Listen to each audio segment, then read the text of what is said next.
back to my channel, or welcome if you're new here. My name is Manjari. Today's video is going to be about 10 productive and healthy habits that completely changed my life around. And I have to say, the majority of these habits are habits I've developed in the past 6 weeks. And if you're interested in developing healthier and more productive habits, you should keep watching. I'm going to keep it informative and engaging. Before we get started, don't forget to subscribe and give this video a thumbs up. It really helps me out and I appreciate it a lot. So yeah, that's about it. You guys can also check me out on Instagram and my podcast, but that is all. We will get right into it. First habit that changed my life completely: meditation. I have to admit, I was one of the people that was kind of against meditation. I thought it was low-key a scam, which is a little bit ridiculous because a lot of my family's religion, Hinduism, describes a lot of meditation as having a lot of value. And until my job provided the Headspace app for free, I thought it was a load of crap. And I say that respectfully because I have gone through life approaching all ideas with a lot of caution. Headspace is this fantastic app. Basically, they have all these services on there which will help you meditate. They also have other things. For example, they have this should I do a juice cleanse thing. They have tons of different lessons. So one example is framing our perception. Then it has like the next thing that I'm in progress is, which I'm doing this basics course. Basically, I'm new, so I'm starting out, but I tried to do it twice a day. So on here you have a lot of options. You can pick the course to be 3 minutes, 5 minutes, or 10 minutes, and you can pick a male or female voice, and basically they have all these sessions. Even better, if you don't have data or you're going to be offline, you can actually download these sessions so you don't have to just like be using the internet all the time if that's an issue. They also have these other things which teach you techniques like body scanning, focused attention. They have a bunch of basics courses. They have 2 and 3. My favorite actually was I was having a lot of problems sleeping, and the sleep section was really what helped me get more peaceful sleep. So we have this section that says falling back into sleep, rainy day antiques. They have these sleep casts, which were basically people telling stories. Then we have the wind down, nighttime SOS, sleep music, sleep radio, soundscapes, all amazing things that I've used when I can't sleep. I just play the radio. They also have adapted and added a lot of new features. So they have this move section. So they have these workouts, one for stress relief, anxiety. They have a lot of, like, if you like certain people workouts, you can try them. So we have this one for Kim, and then we have one for Leon. They also have mindful cardio, and then they have meditations for if you're doing your rest day. And then they have a performance mindset because a lot of people have trouble performing. Been there. And this is just, it's changed my life, I have to say. They have some more customized things. For example, they have this one for adjusting to motherhood, and then they have one for happiness, breathing, walking at home. And they have these live meditations. What I personally like to do is I will meditate every morning when I get up. I just kind of either sit on my bed or at my desk and I will meditate. I will listen to the lady talking. I'll usually put it for 5 minutes, but I'm trying to increase it to 10 minutes. But 5 minutes is like a comfortable starting, and so I've been doing it every morning. And the other thing is, anytime throughout the day when I cannot focus, I'm trying to multitask and I can't get to my work, I'm on YouTube and I don't want to get off, I immediately just take this out and I start doing a 3 to 5 minute meditation session. And I just have to say that my focus is just honed in on that, and when I'm done, I can more easily transition to getting work done. If that's something you're interested in, I would definitely recommend it. And like I said, I thought it was BS for the longest time. It takes actually doing it and realizing that when you take 5 minutes away from your day to do something like this, you end up saving hours. When I didn't do this, I would spend hours just browsing on the internet, doing other things that were wasting my time instead of focusing on the work that I needed to get done. So instead, when I start a meditation session, yeah, I take 5 minutes out of my day, but I'm not wasting 3 hours browsing the internet just because I can't stay focused on my work anymore. The next thing that changed my life was daily exercise. You guys might see the millions of challenge videos I've done. Millions is an exaggeration. I think I've done like 5. You can check them out. I'll link the playlist up there.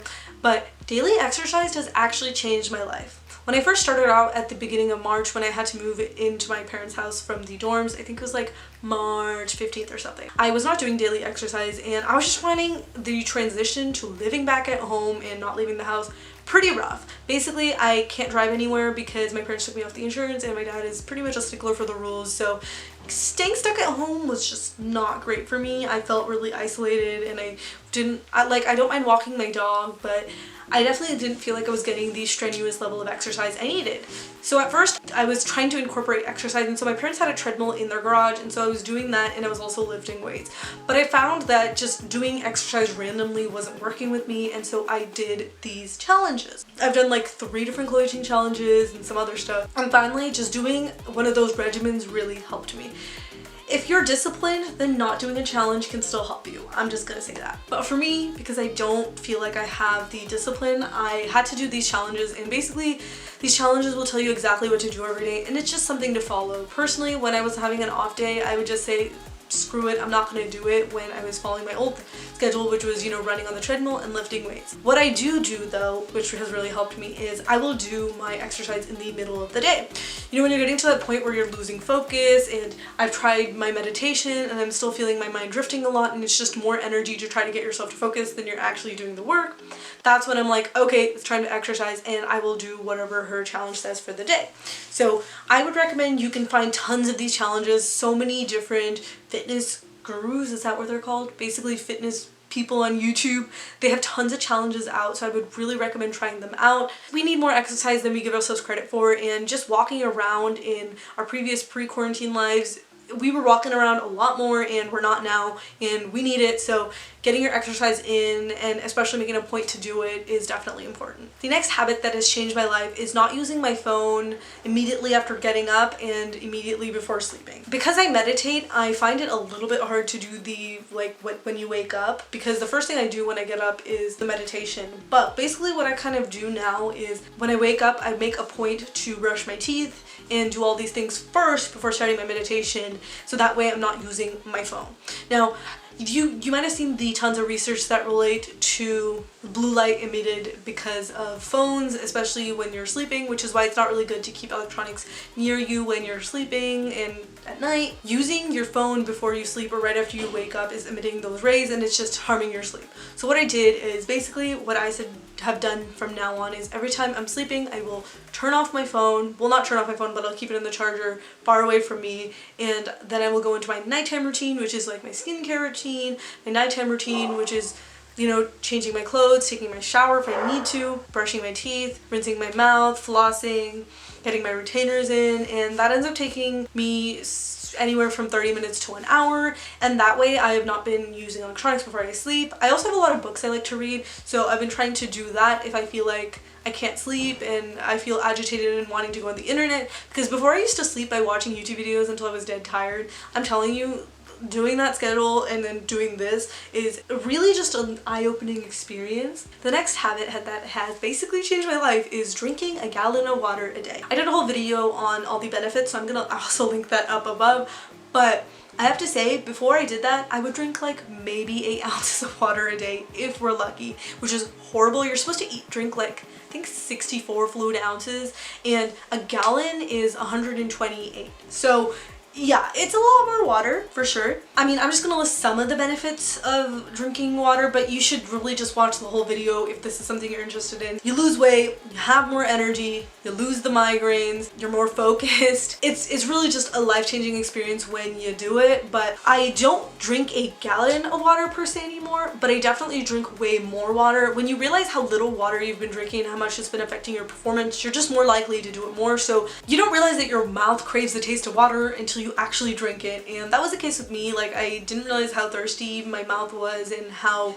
little water I was actually drinking until I was like, oh my god, I just drank water, I want some more. I hope most people don't drink 8 ounces of water like I used to, but I'm hoping people do drink a decent amount. So this is something I think you guys should all integrate. We're in a place where we are at home all the time, so you can definitely pee all the time, so that is not an excuse anymore, which was my excuse. The next healthy habit that I've incorporated is having a plant-based diet. I have to say, I've been vegetarian my whole life, but I've been more careful about the choices I make. Before I continue, I have to say, every time I suggest this to somebody, people will always come at me with, I have nothing to eat, and 2, it's expensive. And I'm gonna like refute those points and then get on to why I love doing this.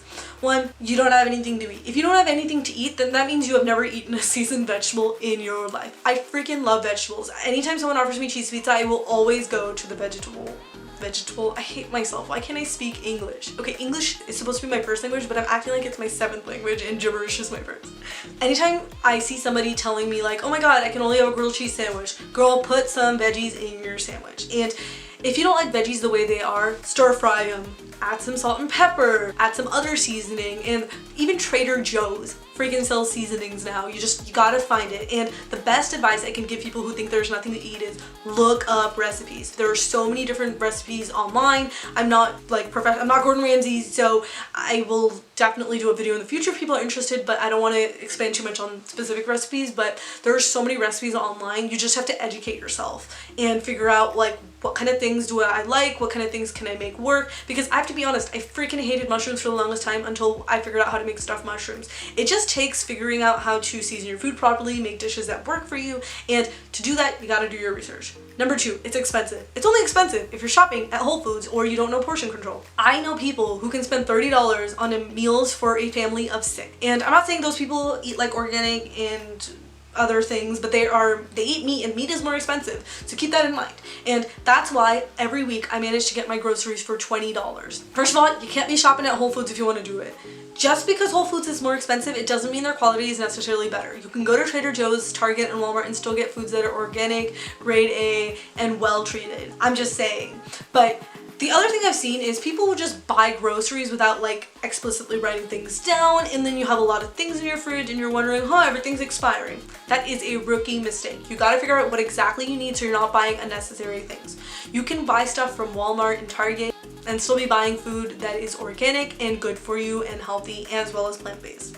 Now, before I continue on to the next point, I want to say that being plant-based doesn't necessarily mean you have to be 1, a raw vegan, or 2, not eat. What it means is you're more conscious about the choices you make. So for example, if you're eating beef, you're eating like grass-fed beef, animals that are treated humanely, things like that. Just being more aware of the kind of choices you make. I know in America the meatpacking industry is horrendous and they treat their animals so badly that I personally could not ever transition to eating meat, but I respect that it is a choice that everyone makes, but I think people should try and educate themselves a little bit more just about the idea of being a plant-based vegetarian or vegan or whatever sort of diet you want to go with. The next habit that has changed my life is using planners. I use 2 planners. Not 4, 2. Sorry, 2 planners. And using it has changed my life. So the planner I use on a day-to-day basis basically has every single day of the week written out. The weekends are a little smaller, but basically I write down everything I need to get done every day. And you can see that I've personalized it by putting in stickers. You want to make it more personalized. It makes me more want to use the planner. And I just have a certain system that helps me become more organized. So first of all, if I'm done with the task, I will cross it out, and then if I have a squiggly line with my blue pen, that means that it's moving on to another day, and I usually write the day that I'm moving it to. The next thing I do is I categorize how much effort the task is. So we have proactive, which is basically all of my energy, active, which is like some of my energy, but more energy than not, and then we have inactive, which would be things like filing, basically things that require no energy, like laundry, and that way it just makes me figure out what exactly and how I can split my tasks, because if I'm doing a ton of inactive tasks in one day, then I'm really just wasting a lot of energy. It's good to mix up the kind of tasks I have, and at the end I just keep a couple of notes. But then basically I have a monthly spread. In my monthly spread, I just basically have some assignments that are due, a little bit of organization, and I've decorated a bit. This is how I track if I've exercised or not as well. I also have a second planner, which I have a mix of things. I put some goals in there, some focuses, things I need to do, and this is where I used to track how much money I made off my podcast, which really isn't much, but I guess I've forgotten in recent times. But basically this is where I plan my content, when exactly I'm posting things and when to film things, and I stick to it as much as possible. And then I have day-to-day stuff, but if you can see, I don't really use it. Having an hour-to-hour schedule doesn't really work for me because I'm at home all the time, and I kind of just work better when I have general amount of tasks I need to finish. So as you can see, I don't really use the day-to-day thing, but I use the sides so I can write what I'm grateful for, what kind of focuses I have, and I usually end up writing like a general schedule in the scheduling area. The next habit that has changed my life is becoming organized and clean. If you want, you can check out my room tour for how my room used to be and how it is now. I'm gonna also link those above. Basically, my old room just made it so I wasn't productive. I would just leave stuff on the ground around, and being messy just made me less productive. Now, because of the way my desk is organized and because I have a lot of open space, I'm just a lot cleaner. That's all there is to it. You gotta find a setup that makes you clean and organized. And once I found it, I was able to accomplish a lot more. The next habit that changed my life was limiting my time on social media. I'm not one who uses Netflix a lot, especially at the current moment, but I use YouTube and Instagram and Snapchat a lot, and I basically had to limit my time for how often I used it. Basically, I let myself check it at certain times of the day, and I limit myself to 5 to 10 minutes, and I try to make it so it's only 3 times a day. Otherwise, I'm constantly on it, and it is such a bad habit, you don't even realize it. Like, anytime I get distracted or want to do something, I'll just open up the phone, and it is so bad. I have a problem with YouTube too, so I kind of limit myself to 1 hour a day, which still feels like a lot, like that's 7 hours in a week, but it was better than my previous timing. The next habit that has changed my life is my gratitude journal. I don't have an explicit gratitude journal, although I'm really debating starting one, but what I do is in the planner I showed you earlier, my content planner, I will write down what I'm grateful for every day at the bottom of each day, and then I have good things that happened this week. Just being grateful for things in my life has made my life so much better, because I spent a lot of my time having regrets and feeling really bad for myself and just crying. And it's one thing to be dealing with a mental illness, and I've been there, I've really been there, but for me, this was just feeling bad for myself because I had made mistakes, and realizing all the good things that are happening made me start to become more productive and go forward, rather than just feeling bad for everything I had done and regretted. Just realizing that, you know what, I'm going to use those experiences to become a better person. That's what the gratitude journal was about for me, because I felt like, oh my god, I don't have any good friends. And then it took me a moment to realize that, what the heck, I have all these friends who support me and are there for me and are awesome and, you know, will do anything for me. And it takes explicitly realizing that all these things are there going for you, rather than thinking about all the things that are not going for you, to realize what you need to do to succeed. The very last thing, not spending money on materialistic things. I have to admit, at the beginning of quarantine, I spent quite a bit of money on things. I broke a charger, I bought quite a few pieces of jewelry and other things, and I realized, one, the cash was not coming in as much, so I didn't really have a right to spend when I wasn't earning. 2, I also realized that I might have kind of a shopping addiction, and basically ever since I started getting money, which was in my senior year of high school because I got a job, I would start spending the money. And you know, the entire summer I was working 2 jobs in 60-hour weeks, so I was basically making bank. I was spending it on food and clothes, and I was having the best time of my life. At least I thought I was, but I realized that buying all those things didn't really make me happy. It might have made me happy for a second, but as soon as I pressed, you know, buy and it was done, I didn't really feel that great. Like, I remember multiple times I would get my paycheck in and I would be like, yes, here we go, H&M or Forever 21, before I realized it was such a bad brand. So, but I would just be spending as if I didn't have things to save for and bigger aspirations in life. And I mean, like, I have all these clothes in my closet now, and I have to say, because I don't leave the house, I don't even wear them. I wear these same 7 tops every day because I spend most of my days just exercising, and it seems like a waste to change when I can just wear the exercise clothes because I'm not going anywhere. So it was a bit of a wake-up call to realize, like, yeah, buying all those clothes really didn't make me happy, and it might have made me happy for the half a second after I bought it, but it doesn't make me happy anymore. So the first 2 weeks of quarantine was me buying stuff, and then me getting a reality check and realizing, nope, I don't really need these things. And after not buying stuff for, I think it might have been 4 or 5 weeks now, I have realized that the things that make me happy are meditating, exercising, talking to my friends, being healthy and being organized, and not shopping, which, yeah, it is a wake-up call, because I have to admit that I kind of had an addiction to feeling really good about being able to buy things with my own money and feeling like I was independent, when in fact I just like didn't need those things. And I've wasted probably, I don't even know, like an estimate would be like $2,000 or $3,000 just on clothes. And I have a lot of money saved up. I pride myself on having so much money saved up, but definitely regret those purchases because they didn't make me happy beyond the first few seconds of having them. That is it for this video. If you enjoyed learning about my productive habits, give this video a thumbs up and subscribe to my YouTube channel. I really hope you guys enjoyed it. I have had an amazing time changing my life around and becoming productive and happier and healthier. Thank you guys all again so much for watching this video. You guys can check me out on Instagram, and you can check out my podcast. You guys can check out my playlist and my other videos. I'll link them in the description box and some in the card. Otherwise, have a great day, everyone. Bye!